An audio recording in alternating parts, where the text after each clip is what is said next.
just start with some questions. Attack members, you provided a lot of questions. If you want to just bring some of those forward to get us rolling, We that can would. start with the general ones that you have. You have general questions, which And I'm then happy to answer, and that sort of sets, it can start as an orientation. Sure, that sounds Um, fine. I don't, Rachel, do you have the questions in front of you? I don't have the general ones, but I'm sure I can find them. Well, No worries. I can read It's it out to you. So the first one is who is involved in drafting bill language and how are these bills usually initiated? So I will start by saying there is no one way. So when you're talking about who is involved in drafting legislation, it depends on the legislator. Um, so I'm a nerd and Rachel's a nerd, so we often and we have all nerd staff. I say that with like a badge of honor to have that on my as my team. So we write a lot of our own legislation. Um, we'll get ideas from conversations that we have with constituents or things that we see or legislation that exists in other states. There's sometimes that we will have an idea based on something that we are hearing from constituents. And I can speak for my team. I think that it's irresponsible not to, and it's just bad practice, not to look to see if there's precedent anywhere in the state, and then if not the state, then the rest of the country, to see if if legislation has already been passed to address the issue that you're trying to address, or generally addressing, and then can be modified for this state. For many reasons. One is that it is easier to pass a bill if you say there's precedent and you can show precedent and you can show it works than it is to write something from scratch. And of course, it's a stronger argument to say it's already made it both policy-wise and politically through another state legislature. That's ideal. It is. Please re-enter your meeting ID followed by pound. So, Tony, we can all hear you now. you can, okay. Yep, we can all hear you now. You entered 8, 4, including your entry of 8 for something something. So it's also the case sometimes that advocates will bring legislation to us and ask us to carry legislation, and that can be associations, coalitions, lobbyists even. So my first experience with a lobby firm, Malkin and Ross, they were the first ones when I was running for office in 2020, I got a check for $250, and it was clear to me that it was a lobby firm, and I freaked out because I'd never dealt with that before. And then I went online and looked, and Malkin and Ross is like the hippie environmental nerds that all work together in in one organization lobby firm in Albany, and represent every environmental group, and also all groups that deal with medical aid in dying, and the New York Health Act, and childcare for all, right? So I have since learned that my understanding of what a lobbyist was very naive. And some of them are just great lawyers who care about the same things that I care about. So sometimes legislation will come from them. Sometimes, if it's really, really simple, some legislators, depending on their bill drafter from central staff, will give an idea to their bill drafter, and the bill drafter will, throw out a scaffolding of a bill or a, template of a bill, and they'll flesh it out with them from there. So, there's many different ways that legislation is written. I will say one other group I work with, the Brooks School of Public Policy Law Clinic, and Alexander Dufresne, who is phenomenal. And I'll work with teams of students to write legislation to give them the experience. So let me cut into and say, yep.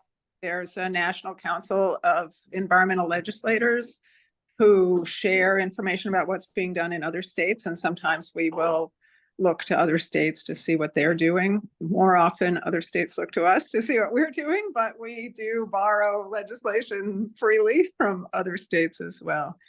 Thank you for Looking that. at the other questions about do we talk to government Right, yeah. agencies and all that kind of thing. So the legislature is separate from the executive, and part of our job is to hold them accountable to if we don't think they're doing what needs to be done, we write legislation sometimes to change how they're doing things. But the governor has to sign or veto all of our legislation. So there is always, at some point in the process, a negotiation that goes on. So we definitely hear eventually, not necessarily when the bill is written, but before it gets signed into law, we have those conversations with the executive branch about whether it's doable, what kinds of changes are needed in order to make it possible to implement.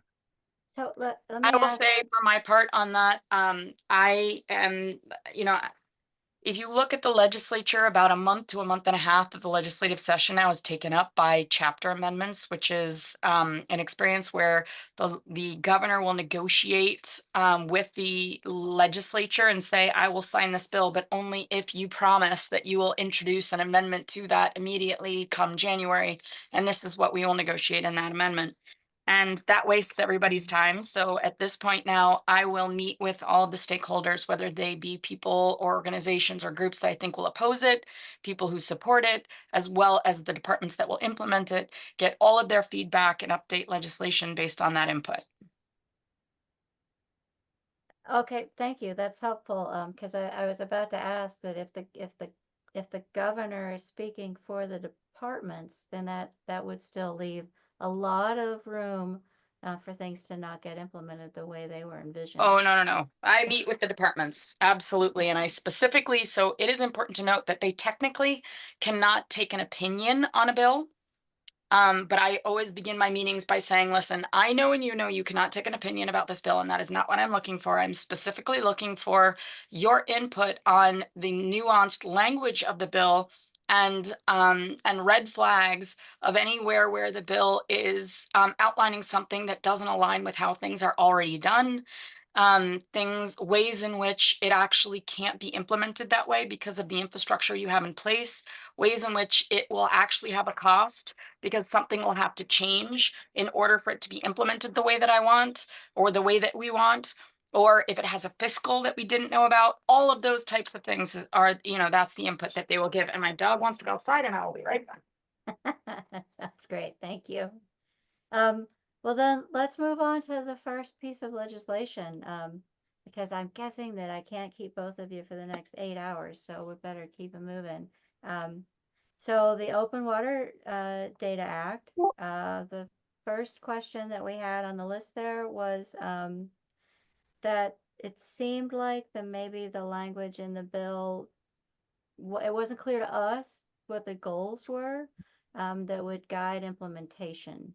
Like, so it's you wanted to have all the data put together, but to what end? What do you want people to get out of that So process? have you guys read the memo? Because very often it's in the memo. It's a good question. And at this point, I don't remember. We have read more of it than is listed in our agenda packet.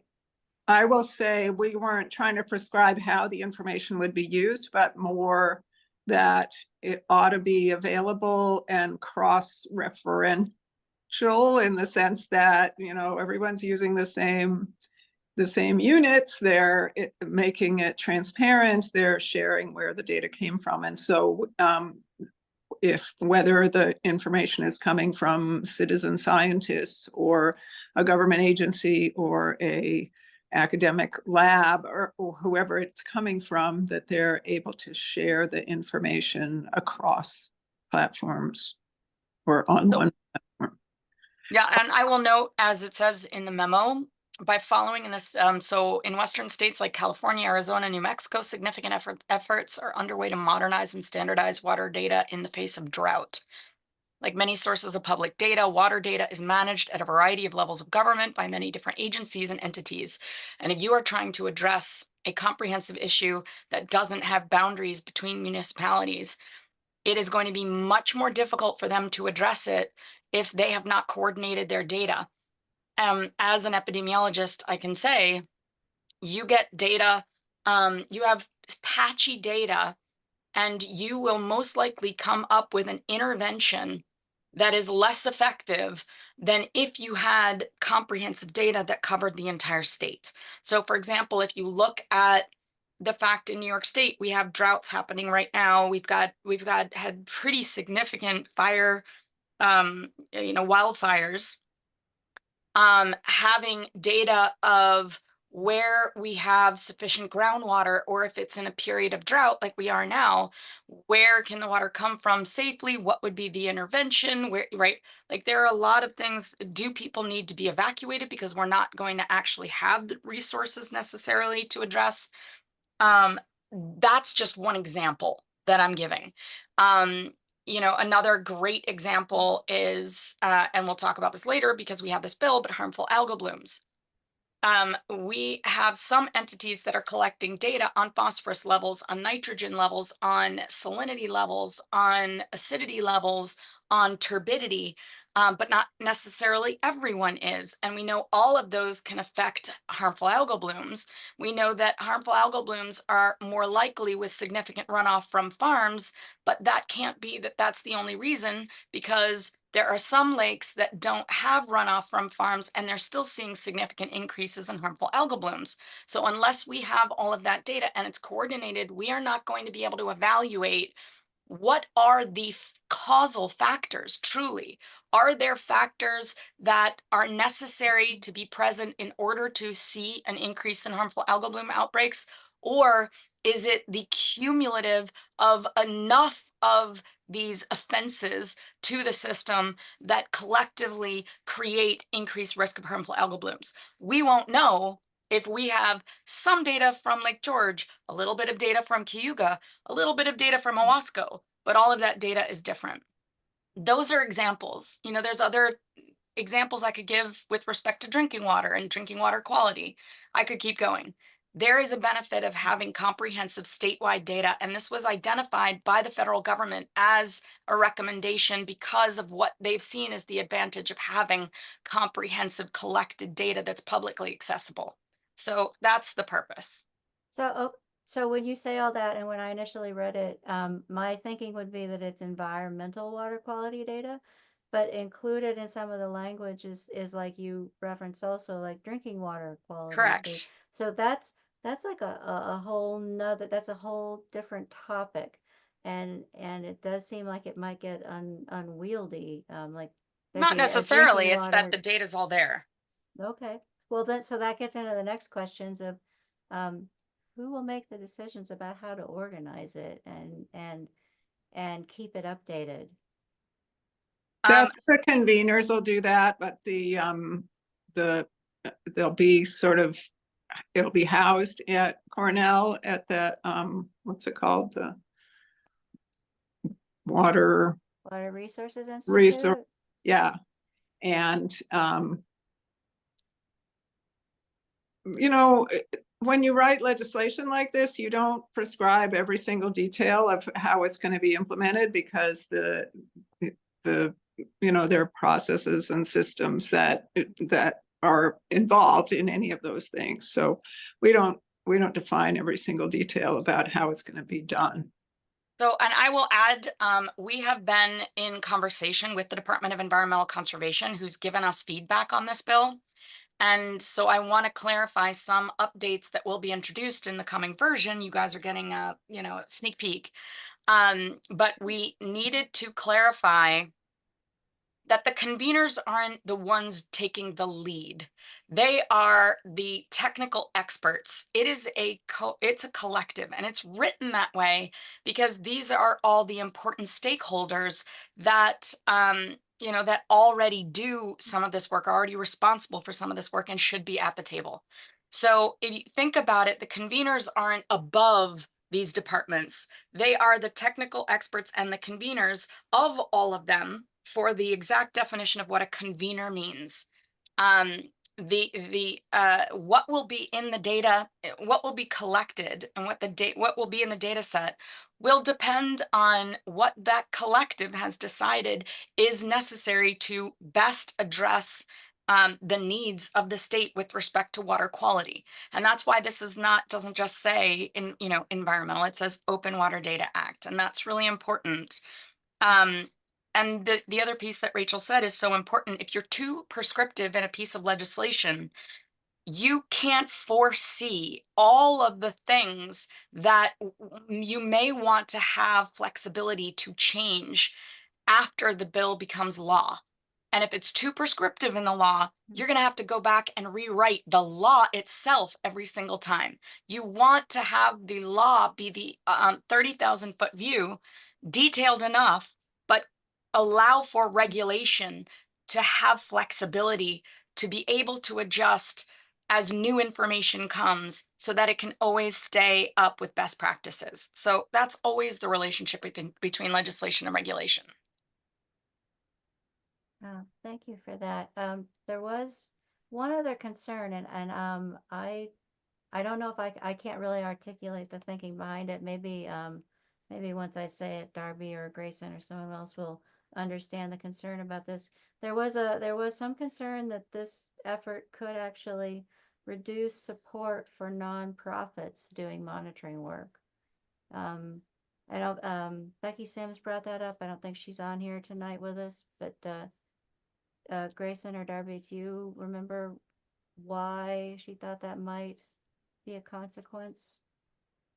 No, So okay. I disagree, and here's why. Okay. And there is some language because it was never intended to be so we are adding, as I said, this clarifying language. This was never intended to be that all of these entities are going to come together and they're going to say, here is all of the data that we want collected across the state. Now you all, municipalities, entities, go out and collect the data that we want and how we want it. That's not the point of this. This is to say there is tons of data that is already collected that all of these municipalities already collect, these citizen scientists already collect, universities already collect, cities, state, the statewide DEC already collect. We want to get all of that data into a single repository. This is not about entities being required to collect additional data beyond what they're already doing. So that is really important. So if there's, say, a nonprofit that's collecting data that is a niche that isn't collected anywhere else, then it's still going to retain its value. I think that's really important. Grayson, go ahead. Yeah, thank you, Anna, for saying that. I don't know that that's necessarily the concern. I think the concern might be coming from this idea that all of the data that would be collected and then put into, or excuse me, the data that exists and would be put into this repository would have to meet certain standards that might be inaccessible for some nonprofit citizen scientist groups that are trying to, contribute to our knowledge about water quality in the spirit of the Clean Water Act. That might go along with what you were saying about, you don't want to be too prescriptive about what those standards would be, but that's some concern and that we've had as a group at CSI, as a citizen scientist monitoring organization. For sure. So one of the things that we also have addressed, and I'm trying to pull up, if you give me a second, it's here somewhere in my list. I can't talk and write at the same time, but specifically that there are already standards that entities are required to meet.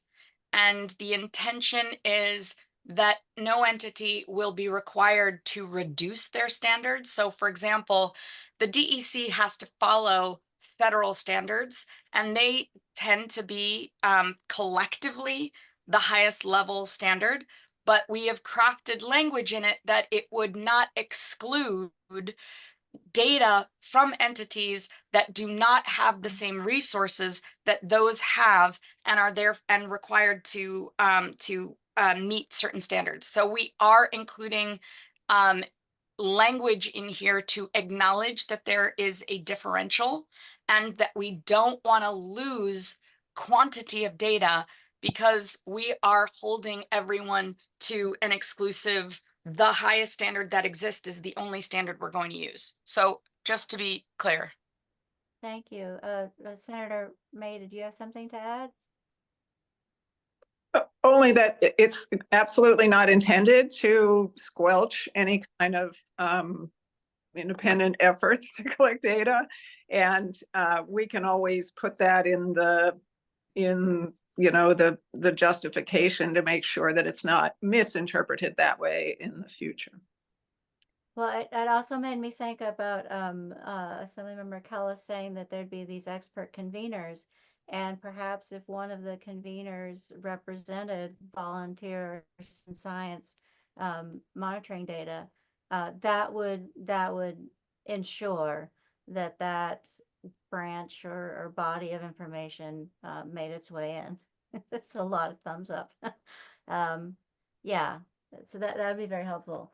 All right, well, not to pressure everyone forward, but to keep So moving right just along. Okay, go ahead. Yeah, just want to read, this is the draft additional new language that you guys haven't seen, Okay. where it says water data research undertaken with state funding shall comply with the common water data standards and best practices developed by the agencies, provided that where federal standards are required to maintain federal funding and state standards also exist, complying with the more stringent standards shall satisfy the requirement of this section. So that was what the DEC wanted us to add in, because as it was written, it actually did not restrict standards, and yet the DEC is held to that high federal standard in order to maintain federal funding. So, we wanted to make sure that we create language that specifically allows for the variance of standards. So anyway, that is something we're certainly thinking about. And I will take back to the group that the last recommendation for sure. One thing I might say about that is that the very beginning says if you're receiving state funds for the monitoring, and a lot of monitoring programs do not receive state funds. So Well, we are, that's why it says if. okay, That's the if is the keyword. Okay, thank you very much. Let's move on to the Finger Lakes Watershed Steward Act, and the you may want to give me the same answer that you gave just a little bit ago, Well, Councilmember Kelles. Oh, go ahead, Rachel. I'll- You'll take this one. Because we're going to redraft this completely. And so Oh, okay. not worth talking about in its current form. Okay. Well, you've seen the questions we had, so maybe the redrafting will Yeah. will address those. Well, can I ask if in your rewrite you're addressing the watershed rules and regs sort of debacle and lack of clarity of process? That's the intent of rewriting it. Okay. Okay. Yes. That's terrific. We are all very much on the exact same page. And we've read some of your feedback that you gave. And it's very valuable. So 100%. Oh, yeah, well, thank you. I'm glad that it's been helpful, and I appreciate that you're taking it back to try and address that problem. All right, then. We're making great time all of a sudden. So next to the PFAS Disclosure Act. So there's a couple questions here that before the monitoring begins, there should be a plan for a utility that finds they have high levels of PFAS, that utilities should already have unified, stay prepared language that they can give to their customers about what the monitoring means, whether it's high or low, so that they aren't all crafting different things. And just to sort of keep their customers and the public expectations, or keep it all in context so that there's not a lot of unknowns. is that intended? Do you intend to have that? Will there be a process in place before utilities are collecting data and then finding high levels of PFAS and then wondering after the fact what happens? Not fully understanding your question. So this is to have the utilities monitor and then disclose their results. You want to have utilities monitor for PFAS and their discharges. So if this rule were to pass and then they started taking samples, and then they got some positive numbers, low or high, positive numbers aren't going to be well received. If the state hadn't already rolled out some kind of public outreach language that's uniform, every utility is going to be crafting their own language, and that won't be helpful. They'll hit different points. And then a utility that has high results, there'll be pressure for them to make changes right away, and there's no real funding process for them to upgrade their process.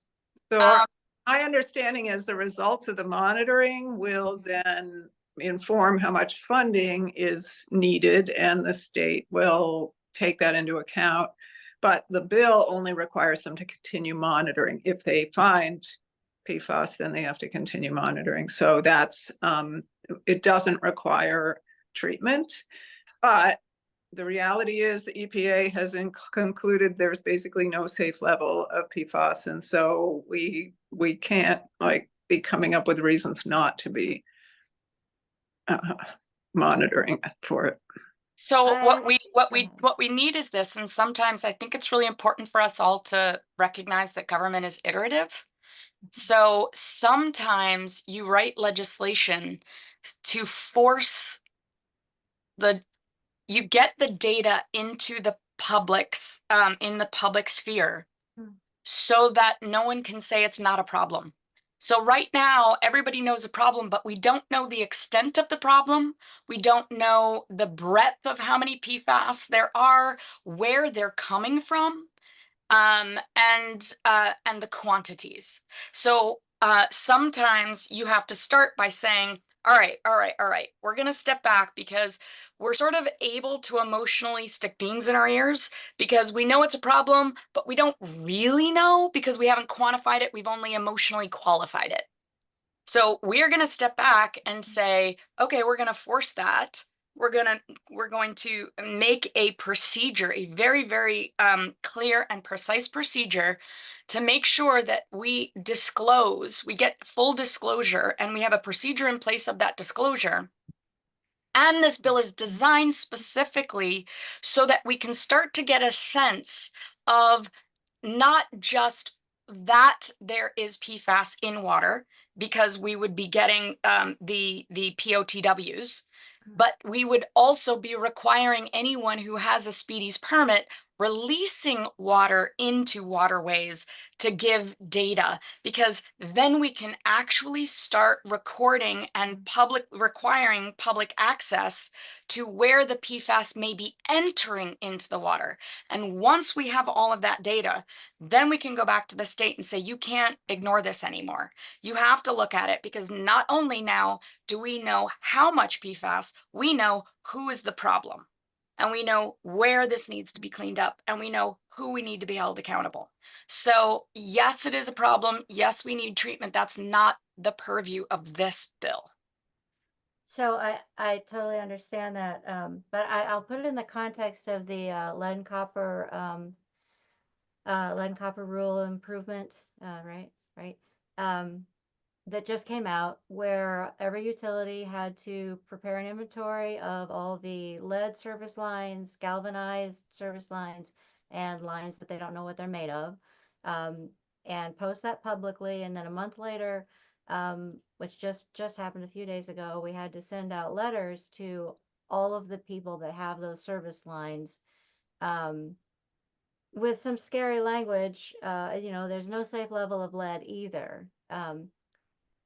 And the first thing that people will think, if there's no context given around this new information, that you have a galvanized requiring replacement service line, which no one knows what that is until you explain it, is that they might be being poisoned, right? Or if you have corrosion control in your system, that's not happening. But my point is, there's a whole process. So in the communication that went out, yes, the utility made this inventory, they're giving you this letter, and this is the plan. In 3 years, there'll be compliance. Within 10 years, it'll all be replaced. In that time frame, we'll be talking to you annually. And so that settles a lot of nerves. You understand that you just don't get a scary number and not know where it's going. I think it's a So, little different though, because in that case, it's going through lead service lines and it's in direct contact with the water going directly into a home, where this is a bit more amorphous because it is going into the entire Cayuga Lake. That doesn't mean that that is what's going into your drinking water, into your pipes, into your home specifically. This is the water body that is a very massive lake. And I would say this is only the PFAS that is coming from industrial level, entities that are required to have a speedies permit. But PFAS is in your dental floss, it's in your toilet paper, it's in all of your paper cups and paper plates and straws, and right, like all of your clothes. We could keep going. So, the relationship with PFAS, because it's such a technical, it took like 70 years to get people to even have kind of an inkling of lead poisoning and its direct relationship, and what the toxicity looks like. PFAS is not the same in that, as I said, lead poisoning, really quick, physiologically really quick. It's also got, of course, long term. PFAS, again, is this amorphous thing that, one, people don't have that kind of fear relationship with it yet. I wish they did, but we don't. But in this case, it does give some flexibility. But also, this is the level of PFAS that is going into the water pipes that are going into your home, that is the amount that is going into your mouth. So it is removed from that. well, I don't necessarily want to speak for other water systems, but I will say that the conventional drinking water treatment doesn't necessarily remove that. Oh, no, it There, doesn't remove that unless so it's a it's actually more true that that's going right into your system than lead, where you have corrosion control. no, I just mean that you don't know the direct quantity that is. We know that it is. I'm not saying Yeah. that it isn't. I'm just saying, if the concern is that it is going to raise fear, and then we're going to Yeah. have to address that, I guess that's that the is not what has concern. played Yeah. out. And this could also be a direct this could be coming out of where we live. The folks where we live are pretty aware of PFAS and definitely have a fair response to it. There have been lots of articles in the newspaper about it. So as simple as having some kind of statement that the goal of this legislation is to establish the funding that is needed to address the problem and to develop programs to reduce it, would be helpful. It puts the monitoring in context. I think that having a statement that says that the intention of collecting this data is to quantify the problem to justify intervention, that is possible. To say that this piece of legislation is so that we can secure the funding, that Yeah. would trigger a completely different conversation. I mean, that's our intention, yes, but certainly Understood. we can say what the intent is. Was someone else starting to ask a question? Okay. There was another concern, a general concern that for very small utilities, the sampling could be a hardship. Would there be any consideration from the state to offset some of those costs? That's commonly done for smaller utilities with all sorts of Department of Health type regulations. Give me- Yeah, I mean, Go Please. ahead, Rachel. there please, was Senator. assumption with the EPA's rules that there would be some money from federal sources. I think we can't assume that anymore. So Oh, we would be doing what we could, but the state budget is made every year, so we can't guarantee that, but we would certainly try. We have been trying. Okay, well, thank you. It's good to know that that is being considered. Absolutely. And then there was just a concern that there aren't that many labs in New York State that actually do this analysis. And what happens when new programs like this are launched is that you can actually swamp the labs that exist. Is there going to be any accommodation for that, either helping more labs get certified or allowing enough time to lag for them to take 3 months to get your results back? That can be a very real scenario if there aren't enough labs to handle the samples. Yeah, again, the governor has provided some funding for this. We'll continue to request more. The Department of Health has, my understanding is most of the testing is done through Department of Health labs, and it will continue to be done that way. Well, and I would also note that because this is a monitoring bill and it doesn't require action be taken except to continue to monitor, then if there is a delay in that data, the only difficulty that would arise with that delay is they would have to continue to monitor until they had a sequence of samples that came back clean. So that would be the only downside of delayed data. So, Okay. there is some wiggle room for there to be delayed data. But yes, no, I hear your point. Okay, I think that hits the high points on that particular bill. Did I miss anything that anyone wanted to ask? So Okay. I'm just no, I'm getting over the flu and I feel my voice going, so I probably am only going to be on for maybe 10 more minutes, but Well, Senator May, can I just give you the floor then and let you address any of the remaining questions that you found particularly, important that you wanted to address? okay. I think the HAB map one, I'll leave that to Anna because she's the scientific nerd behind a lot of that. But Okay. the cooperative watershed management program, we're looking at that as a separate budget allocation from EPF, and it's not like creating a new department or anything. It's just a new grant program. So it would be a new source of funding if we can pull it off. For the Finger Lakes Commission, we're planning to drop that bill and come up with something that's quite different that would be in conjunction with the other, the Watershed Steward Act. So we're looking at a kind of comprehensive piece of legislation that would be different from what we've been talking about. So I don't think we have to talk about that one so much. Okay. But that was based on the Tug Hill Commission, which is a very effective regional commission that we would like to duplicate if we can, because they're doing such good work. So we were using a model that's already out there. Okay. I think those are the main ones that I see. The C stream. Oh, that's you too, my friend. Oh, I don't.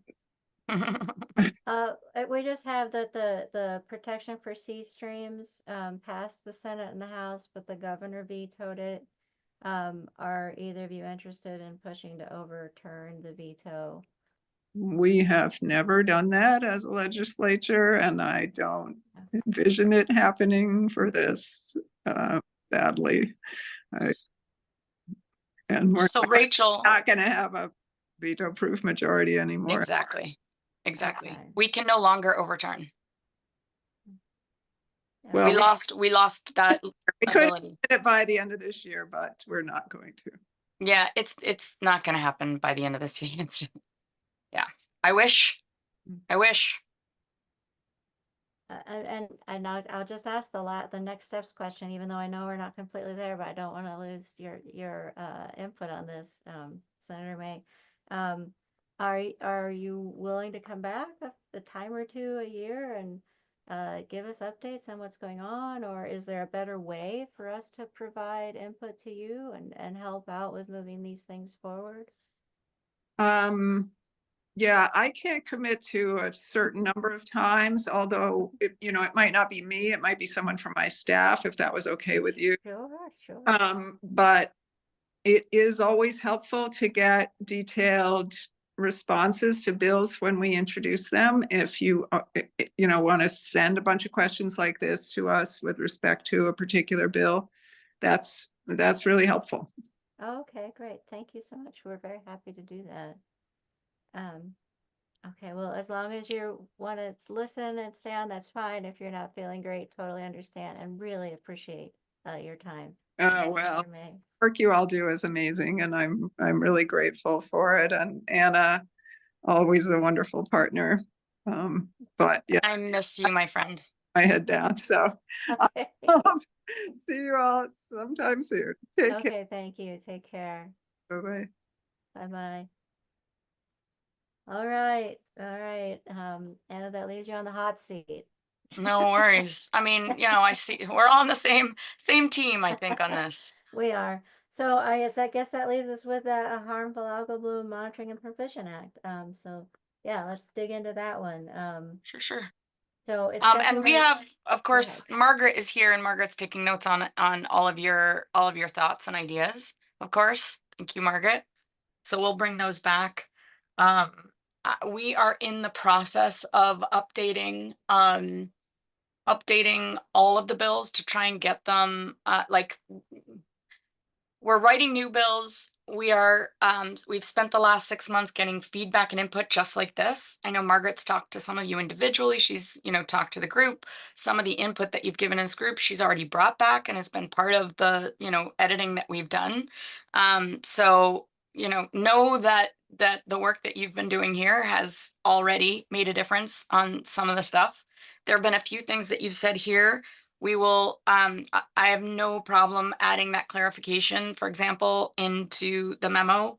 There was one other thing that you all said that I thought was really valuable, and I'm so brain dead right now because I've been working 19 hours a day for since the election, trying to save the world. So if you're getting me really, really tired, it's really only because I'm scared shitless. But besides that, there were two things. Margaret, the other one that I was missing, and also the funding discussion about the labs, I think is a really good point. What I wanted to add, we always have to be so careful, because sometimes the first start is getting the legislation through, and then fighting to get additional funding towards things. Because if you try to do them at the same time, it can prevent a bill from ever going through. And what I don't want with PFAS is for it to never happen, because our goal is to ultimately get the state to commit to treatment. Like, that's the end goal. That's what we want. I mean, in the ideal world, like at the federal and global level, we would stop using so much PFAS in material to begin with, right? There's like 5 different buckets in my head of groups that I'm working with to address that. But this is the after effect after it's all washed in. What I don't want is for us to say, hey, we can't pass this bill unless you give X amount of funding to all of these labs, and have the governor say, well, then you're never going to pass it, and we're never going to measure this. It would be better for all of us if, worst case scenario, it was put in place and entities had to wait for longer to get the data. And then that evidence would be the documentation we would need to go back to the governor and say, this is too delayed. And now we're going to write another bill to say, they must get the data within X period of time, and that is going to cost X amount of money, and then that is what we add to the budget. So sometimes it's iterative that way, but point well made. Okay, thank you. That's helpful. And we know, many of us, most of us work for the government in one way or another.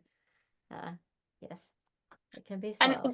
one other thing, not only slow, it's I have learned so much in the years that I've been in state government about, you always hear like government is iterative, but you learn how to be strategic about how it is iterative. Which things you push first will really determine whether something gets through or not. The other thing that I wanted to note is that there are different search engines for the Senate and the Assembly. And there are ways in which the Senate search is better, and there are ways in which the Senate search is better. And this is referring to some of the questions in the chat. If you go to the NY Assembly website and you type in a bill number, it will give you the option of viewing the memo and the bill. You just click a box and say, I want the committee votes, I want the actions taken, I want to see the memo, I want to see the text. And it will give you inline text that will show which sections have been red are like removed, green is what's being added in, but it doesn't have a great printable version of that. So then if I want to print it out, I will go to the Senate website and I will download the PDF. They don't have the memo easily accessible, but they have the bill in a PDF form that is in color. And so I will download that. So I use both.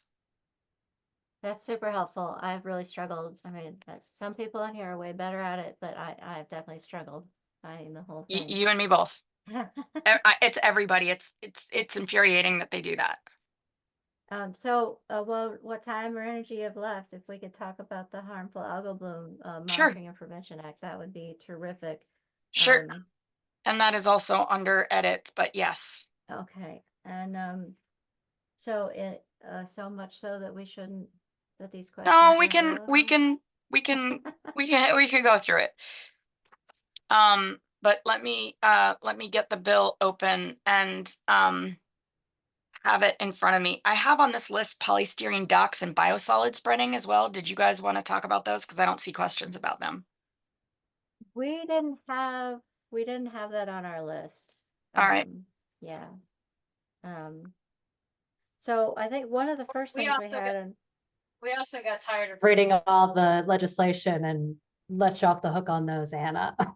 Yeah, there are a couple. There are a couple we left off the hook. Yeah. Well, I can tell you what's going on with those pretty quickly, but sure. So the second question there, I guess, and I should have the language right next to me, but I don't. Section 5, it uses the word consultation, I guess, for one department consulting another department.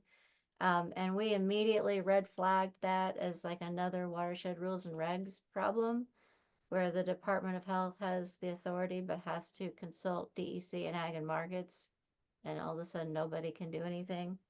I'm sorry. Let me scroll down. Give me a second, really quickly, so that the language is in front of me. You don't have it in front of you, do you, Darby? I have it in front of me. So Okay. you're saying section 1, 5. section 2. Page 3, scrolling. line 5. Thank you, my dear. Say 3. Oh, page 3, line 5 is subsection E on my section 3, section 4, section 5. So I have page 4, line 23 is the one that's public. Is that the one that says program development? The commissioner shall?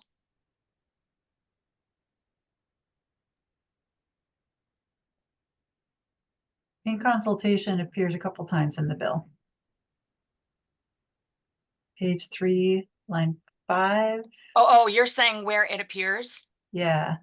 And is the question that you have that you're concerned that it doesn't say that? No, our question is that it dilutes who has the authority to make a decision. So the way that to interpret this is this way. If it's not about diluting, they still have the authority. The reason that type of language is regularly included in legislation, and it has become sort of best practice, is because government is so siloed. And when one entity is making a decision and they don't have to confer with other entities, then they end up making decisions that might be good for them, but are actually bad for others. And if by law they have to confer with, then they have to take the input of. That's how you translate it. It doesn't dilute the responsibility or the authority. It requires them to gather information from the other entities so that they aren't siloed. That's how that language is legally interpreted at the state level. So we understand that, but we feel like that is not what happened with. We feel like this is exactly kind of the scenario with the watershed rules and regulations. You mean with OWASCO? Right. Department of Health has the authority to approve watershed rules and regulations. They need to consult DEC and Ag and Markets. And then they acted like they could not make those decisions anymore. Well, because- so it was if you look at the way that the watershed bill is written, it is because they were saying by law they cannot make the decision by themselves. Let me say this, that because they did not have to work with the Department of Environmental Conservation or the Ag and Markets, they could not include any language in the final rules and regs. This was in my conversations with them. They could not legally include any language related to anything agricultural or anything environmental because those were outside their purview. But if we, by law, which is why we wrote the Stewardship Act, although it didn't work, so we're going to go back and rewrite it, it does exactly that. It requires them to work with Ag and Markets and DEC. And if they are required, then they can't use the fact that they are siloed as the excuse for not putting any regulations related to what is in the purview of Ag and Markets and the purview of DEC. So in fact, it's the opposite. So we would just want to make sure that what you just stated is what would happen with this as well, so that when the consultation happens, there is still a clear process for how the decisions can and do get made. Mhm. So, but yes, I absolutely. I mean, so when in the beginning of the law, it says, it defines the municipality, it defines the department. So anywhere where it talks about a department, it is referring to the primary department, right? So for example, on the second page, where is it? Line 46, section D, it says the department shall annually publish and update a list of vetted best practices. That throughout the entire piece of legislation is defining who the primary department is, and that is the department that has responsibility. The problem arises when they don't have to consult with any other agency. That the law doesn't require them to consult. And what they can do, what they can wiggle out of is by saying, because it is exclusively our responsibility, and drinking water, in the example of the OWASCO, drinking water is the only thing within our purview, then we can only talk about things related to drinking water. We cannot talk about anything related to agricultural inputs or, water quality in general related to environmental issues. If we forced them to, and the reason, of course, they do that is because politically, the state doesn't want to put any restrictions on agriculture. So they used the excuse that the law didn't require that they engage with or confer with the other departments as the excuse for stripping the rules and regs of anything related to ag and markets and DEC. So by adding it into this bill, what we're doing is the opposite of it is literally directly addressing the concern you have by Okay. saying you are the authorizing agency. You're responsible to make the decisions. But for anything that is outside your purview, we are taking away your excuse to parcel those sections out and act as if this does not relate to it. It takes away that excuse by adding that language. But Okay, it's thank you. still right. So I mean, thank you for the question. It's really important. But I it's just, yeah, I think it's one of those cases where there's a legal interpretation of a word, and then you're not thinking of the word legally, and they don't sound the same. 100%. 100%.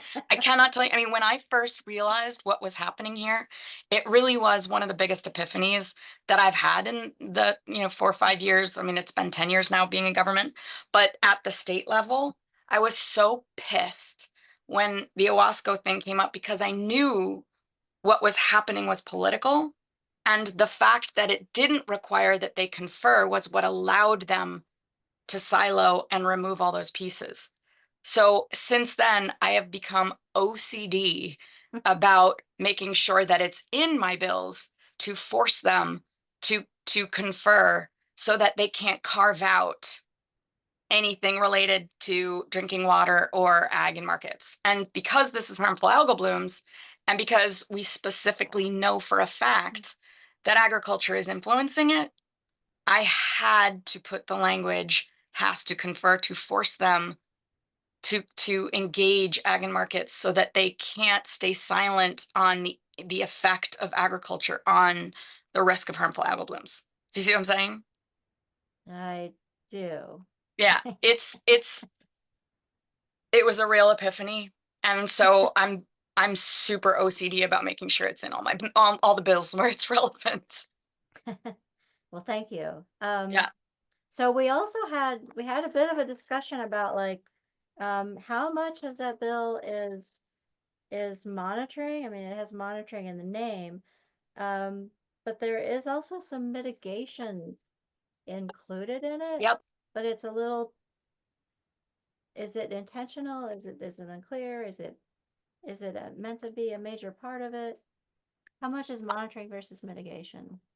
I mean, it's equal parts monitoring. It's monitoring, evaluation, short-term and long-term intervention. That is all the pieces. So it is intended to cover from beginning to end. Okay. It is originally modeled after the Ohio HABRI program. Is anybody here familiar with that program? So what happened is that they had there was a major contamination of the drinking water for 250,000 people because of a harmful algal bloom outbreak. And so they experienced what our scientists are saying is just a matter of time, which I'm actually using I'm using that as in all of my messaging about this legislation, I say, we are Ohio waiting to happen. It's a matter of time. The scientists have already said that. I have quotes from scientists saying it. And we tend to be reactive in government, and I'm trying to prevent that with this, that we wait for something really horrible to happen and then we freak out, because then politically it's like, you have to solve this problem right now, and only then are we justified putting tons of money into intervention. So we took the HABRI program, which is exactly that: monitoring, evaluate, and intervene. And I specifically define between short-term and long-term intervention, because one is intervention, one's prevention. And so the bill is designed to cover all of it as it is laid out and as it is written. we're not going to put in the bill, we want 25% of the effort to go to this and 50% of the effort to go to this, because over time, how much of the fiscal investments go into one versus another will shift. As we get more data, and as we experiment with interventions, there will be a shift towards more of the funding going towards intervention. Part of the reason that it was written the way it is because we know that if we want to address HABs across the entire state, we have enough data that's been collected to show that the causal factors contributing to HABs in some water bodies is different than what it is in other water bodies. So we have to create a piece of legislation that requires statewide comprehensive data collection. And what we don't want is for, and I'm gonna be very staunch about this in the negotiations with the governor. What we don't want is for the governor to say, well, if we just do like one water body in this region of the state and one water body in this region of the state and this, and then it can be representative of what's happening in that whole area. We as scientists, and those of you who are scientists, Grayson, you know this super well, like that's not, you can't say that it's representative. Like you and I have talked about that, right? And so the point is to say it has to be comprehensive. We also had a lot of conversations about the fact that there's just as much risk in saltwater as there is in freshwater. And so we wrote it to make sure that that was also clear, that that is included in the conversations we've been having. The interventions that will be most appropriate will depend on what has been identified as the causal factors.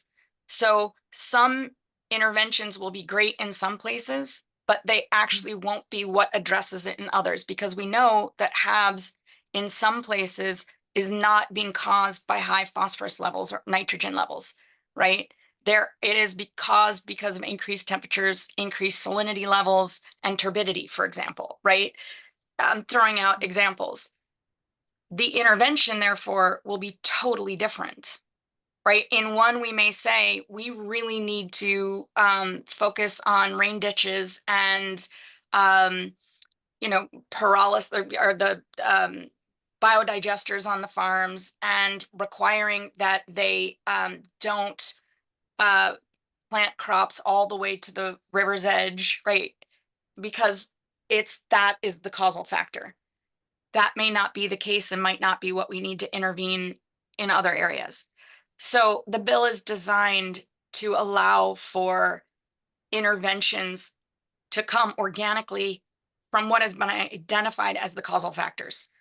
The last 2 years, I have successfully gotten $25 million allocated to this in both one houses. I just haven't been able to get the governor to agree. And if I could have gotten the governor to agree, this would already be done. And 25 million is nowhere close to how much money we need, but it would be a start to set it up. I would note that it's also designed so that funding can be allocated to citizen scientist groups and nonprofit scientist groups. And that was partly through conversations that I had with organizations like CSI, who gave tremendous detail in the very beginning when we were organizing this.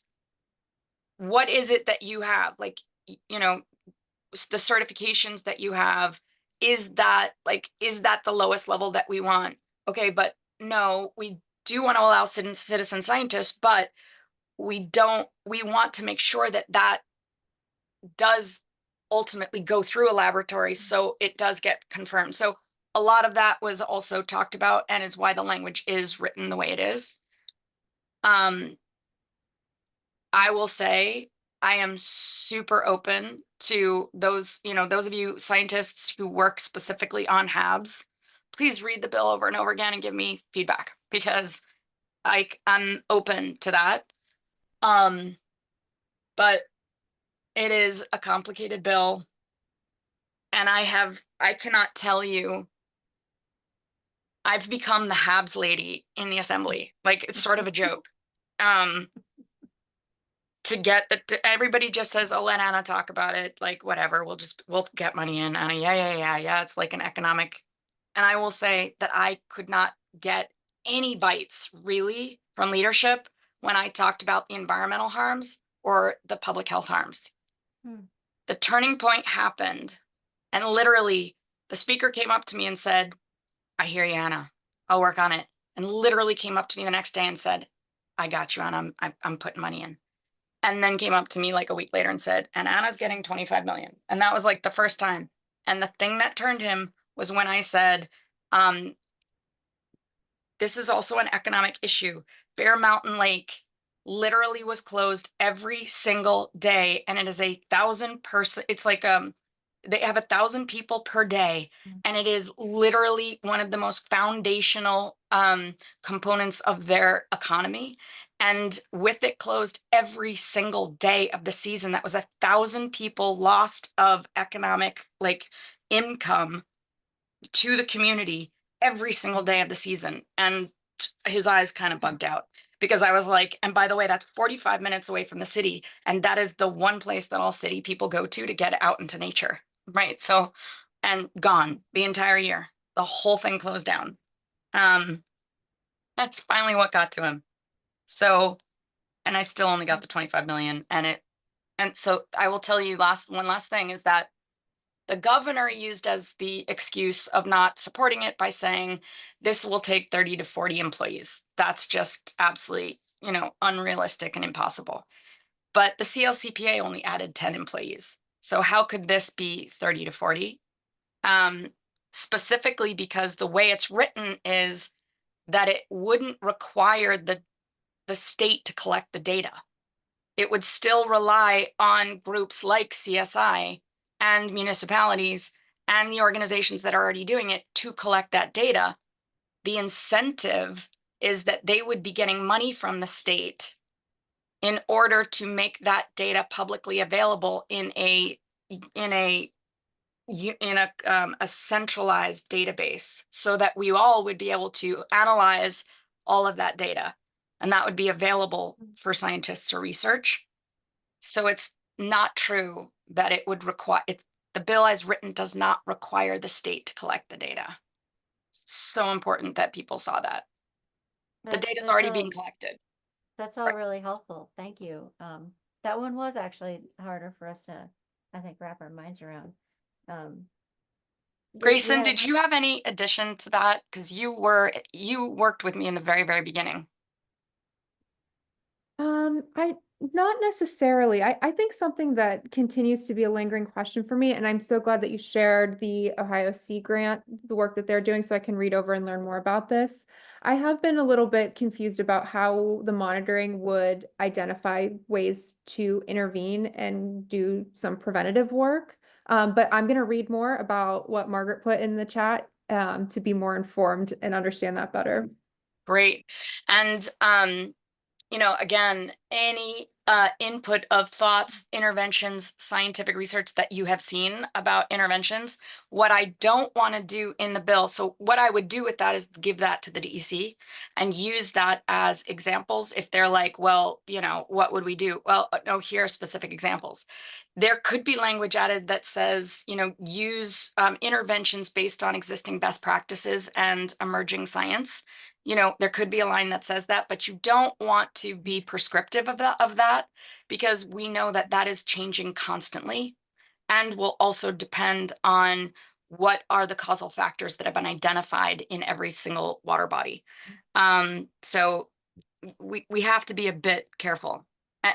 As Margaret notes, it says using best practices for the local HABs monitoring and prevention programs.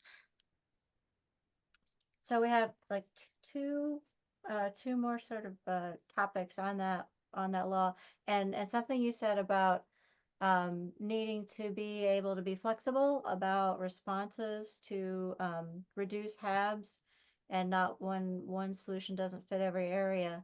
I think those of us that are familiar with drinking water systems are concerned about the current, it seems, the current state thought is, well, if you're having too many HABs, we'll find some emergency funding for you to have some kind of activated carbon treatment process put on.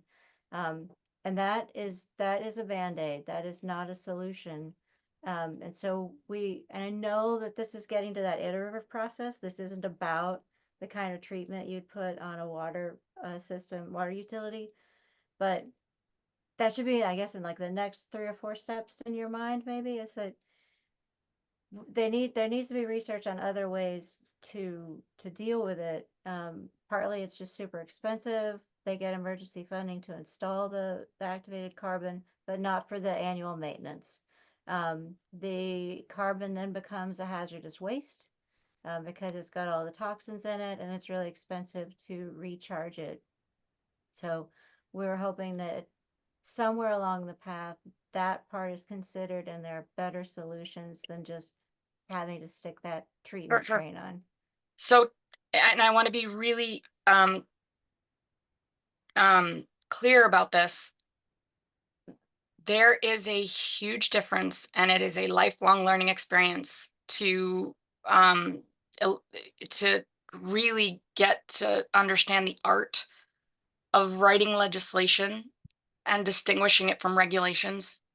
So when I read this, having now spent 10 years writing legislation, it says creates a harmful algal bloom prevention and mitigation grant program.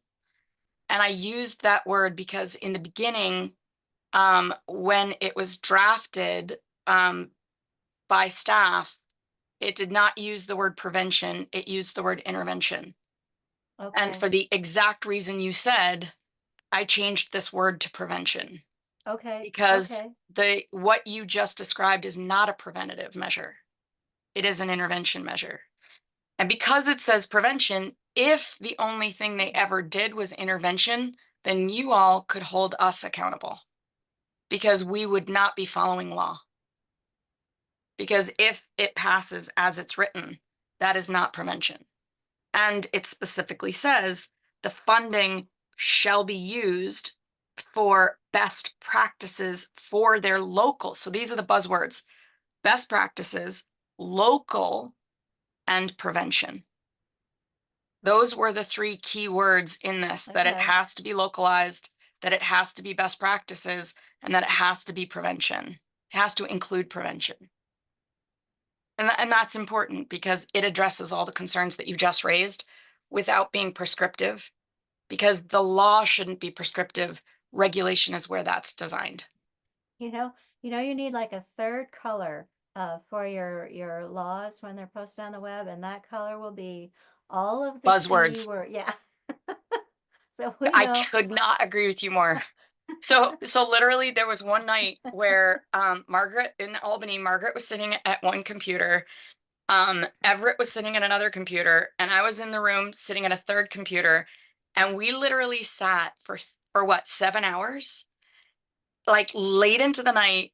We ended up like going out and having a drink after this, where we were going line by line and rewriting. Like all 3 of us were in the same Google Doc, and we are like, so of course when you're in a Google Doc, it's all in different colors. So like Margaret was blue and I was, orange, and like Everett was pink, whatever it was. So you could see what each of us was doing. And then we'd read it and be like, no, that doesn't quite, wait, how exactly do we, wait, and it is such an art. It is such a ridiculous art. And that's what I mean by like, our office is sort of known as being the dorks that write our own legislation. And now I don't know if you know that, I haven't told you this, but like one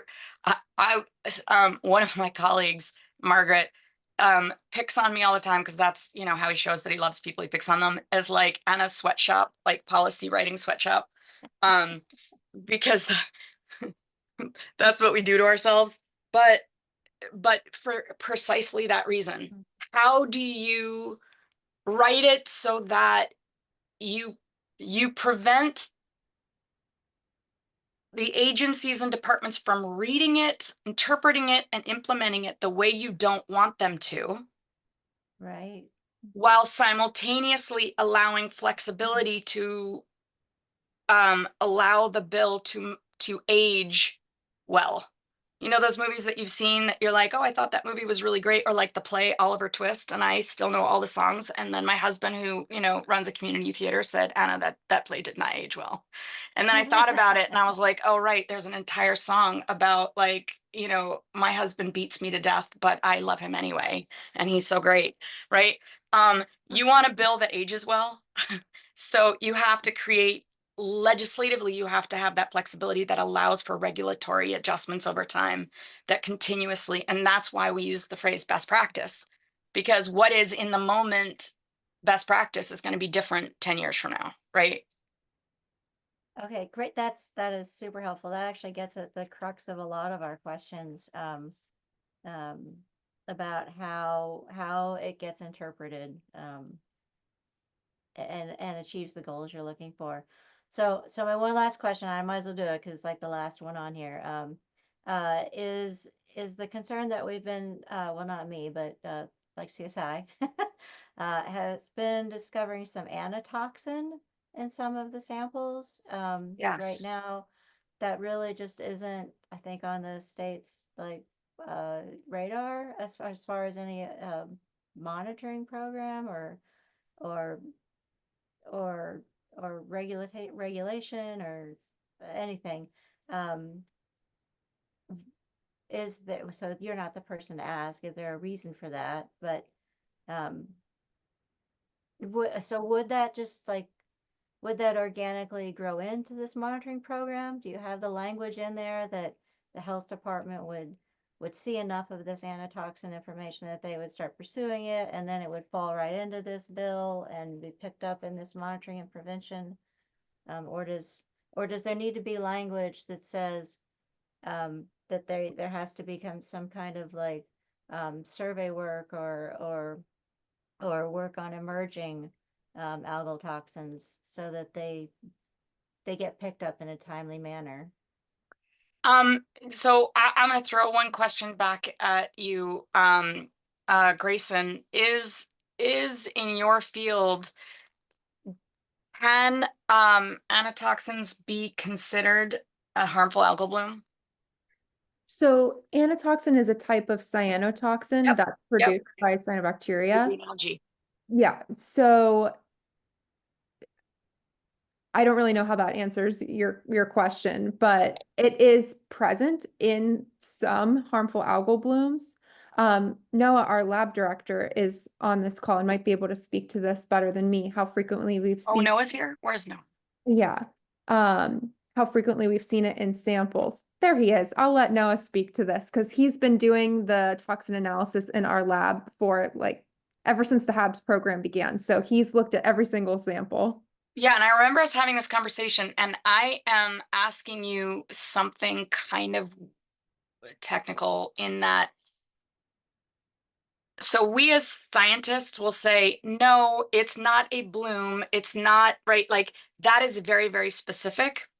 But what I'm asking you is for the non-scientists, given that it is correlated in its like it co-occurs, and it's the pathway of generation uh, produced by the same bacteria, could we say that you could say it's part of what would be in a bloom? And if we can say it that way, then even without changing anything here, we could say that it would be covered, that it could be interpreted as being covered.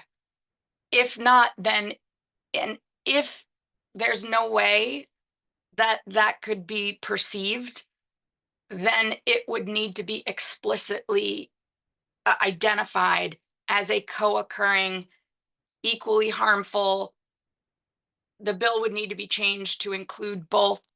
Every time we said, we would actually probably start the bill where we would say toxins from blue-green algae. We changed the whole thing, defined as antitoxins, HABs, blah, and blah, and blah. we would rewrite it in that way. So my question for you is, which way would we need to go to make sure? You see my question? There's many cyanotoxins, so I think it would be better to just not list them. That's, If you wanna but go so through- you're getting the crux of my, Yeah. right? So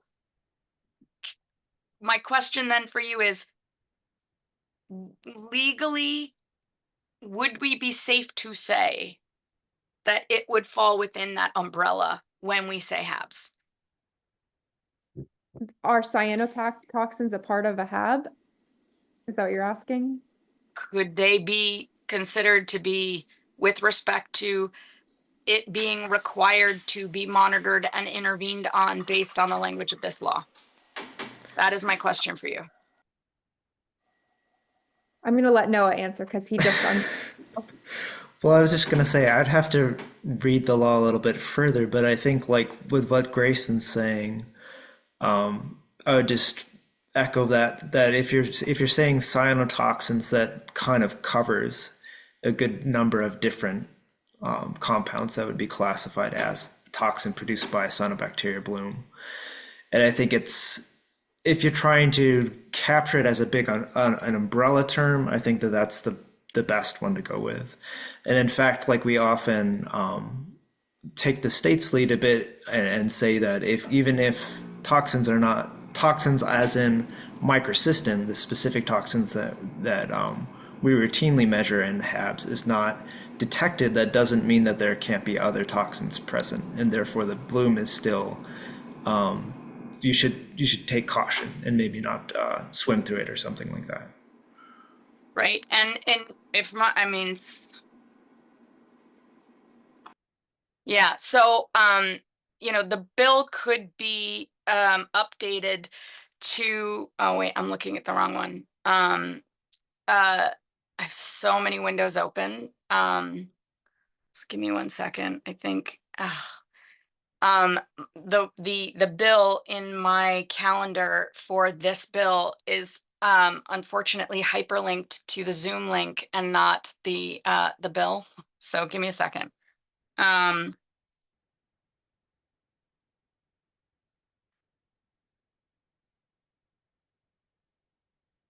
Yeah, the only place.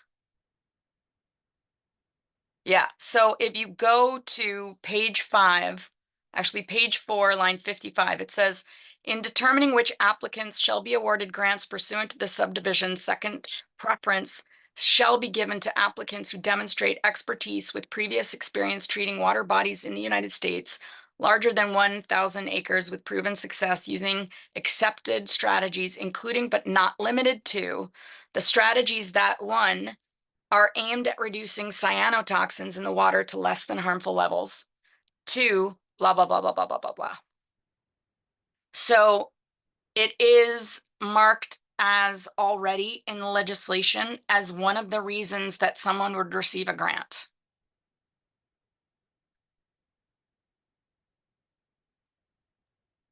Okay, that sounds good. We may have actually kind of gotten off on a tangent and just sort of I'm been. sorry.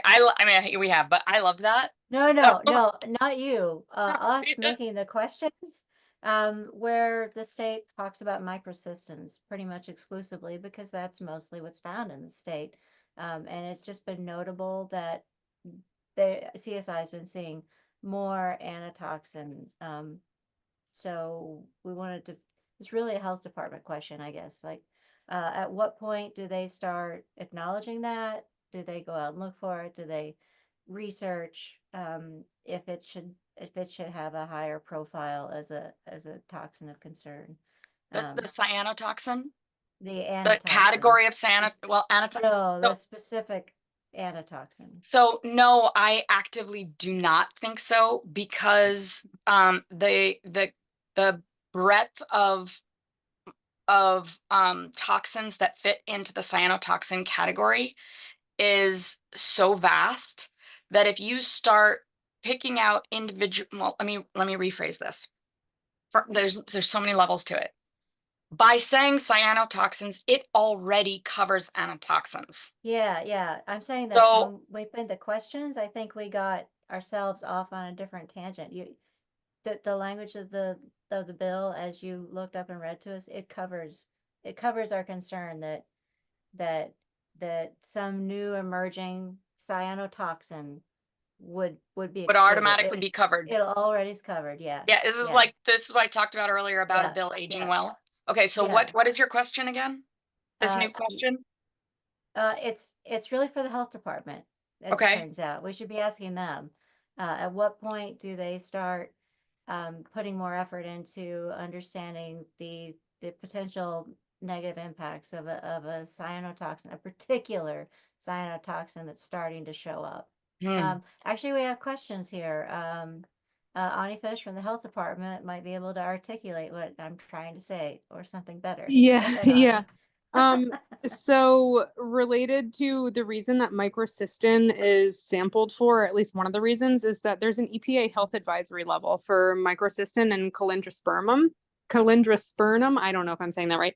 But there is not one yet for anatoxin and a whole bunch of other cyanobacterias. So I think the biggest part about the health department level regulating a toxin is the fact that it has a recognized health advisory level or maximum contaminant level or whatever. There's a regulatory guidance on it, but one does not exist for a whole bunch of or for the vast majority of recognized cyanotoxins. Yeah. It is such a good question. And I'm also on the health committee. So it is sort of relevant, but I worked very extensively with Rob Hayes, who I would totally recommend bringing into a conversation with you.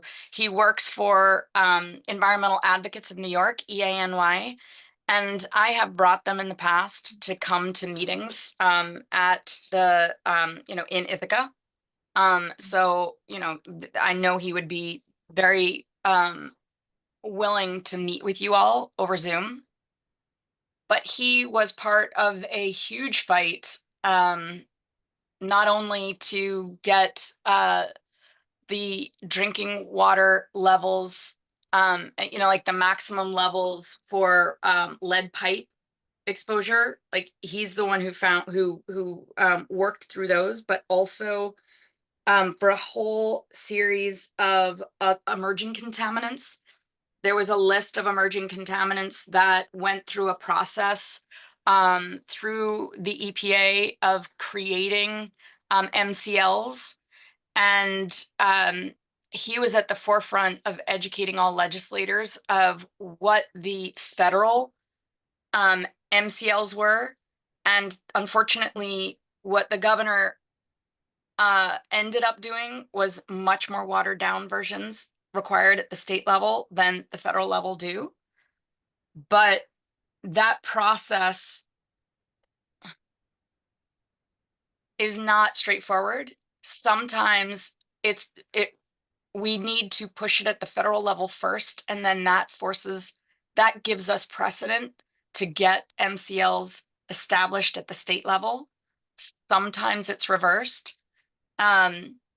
He is much more of an expert on how we would go about getting that onto the radar and creating the political capital to put enough pressure on the Department of Health so that they would move forward with creating an MCL. But it is an extensive process. It is a whole, pull together all the science, create a campaign.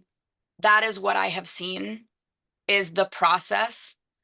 So it is both policy and politics, very specifically, to get a new MCL established. I wish I could be, that it was more cut and dry, like here is the exact way where there's like a process that happens. From my experience of what I've watched and what I've participated in, it's not cut and dry. I've seen them sometimes be established because a few people die and all of a sudden they scramble to create one. There's a whole bunch of reasons that it can lead to, but the data is emerging enough that you absolutely there's legitimacy in what you're saying and what you want. I I can don't think reach out to Rob and start that conversation and see what he says and see also if Yeah. he'd be willing to come and if he is willing, I will absolutely participate in that meeting. That'd be great. Thank you. I'd be interested in following up, but I don't think we're interested in MCL at this point, but we need more information to see what the risk is. So a- to see, is it your question of you want to know what the risk is of exposure or what the risk is of when you're exposed, what the health risk is? What is it that you are specifically? Let me clarify that later with you. I have to reread this question and the bill, and I think we're all getting a little tired. So we have 7 minutes left. So I'm gonna thank you again, Anna, for coming tonight and all your time, especially for you're exhausted. I understand you big elections and everything else. I really appreciate your time, all the work you put into it. Everything you've explained to us tonight is super helpful. I will get back with you on that last topic after I talk to Noah and Grayson some more about the best, Sure. and Ani also about the Mhm. best way to look into that.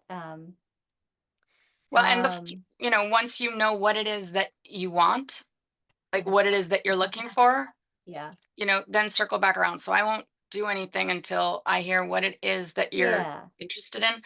I will say one last thing before I go, which is that tomorrow I will be leaving at like 6 in the morning to drive to Albany for an Environmental Conservation Committee public hearing on PFAS. Oh. So I would go, I encourage anybody who wants to sit down in front of a computer and watch it through the public stream, just go to NY Assembly homepage and you find meetings, and it will take you to the live stream, and that live stream will be streaming the public hearing. Okay, great. Thank you so much. And let us know if there's an other way that we can be helpful or just continue to engage in conversation and provide feedback. However we can help you the most get this kind of protective legislation through. We want to partner with that. Absolutely. I can tell you advocacy is so important. Yeah, it's everything. And you know, having an entire coalition writing letters of like, you know, this is what we want to see, this, or we support this legislation, or you know, governor, please sign this bill. You're Those do have an impact. They really do. Like people feel that they don't, but the ones from you all who are like the scientists and the implementers and the, you know, experts in the field, they actually really do matter. And the way that you would do it is you would write a bill saying, you know, please sign this bill, like for example, the C stream. Here are all the reasons why. And then anyone who you think is an ally in another entity, you would not get them to sign on to your bill or your letter, because then they're only getting one letter. The best is if each group writes their own letter, because if you imagine someone gets 10 letters handed to them, and that leaves a more emotional like impression than if they get one letter with 10 signatures, right? So CWIO as a group, but then getting, you know, any other association, they do their own, that isn't like a water association, but is like other environmental groups. Like you could get, I don't know, Finger Lakes Land Trust, and you get someone else, and you get all these different experts, and you say, you know, this is why you need to sign this. Or, you know, hey, speaker, this is why this bill needs to be passed through the legislature. Coming to Albany and speaking to, so what people will do is they'll create a lobby day, and they will literally set up meetings where they will go to all the legislative offices and explain a bill and encourage them to co-sponsor. Other people will just, you know, from their homes make meetings. So if you want to go as individuals, it's much better to get someone from someone's district to call and urge them to sign on to something, But if you are going as an expert organization, that's totally different.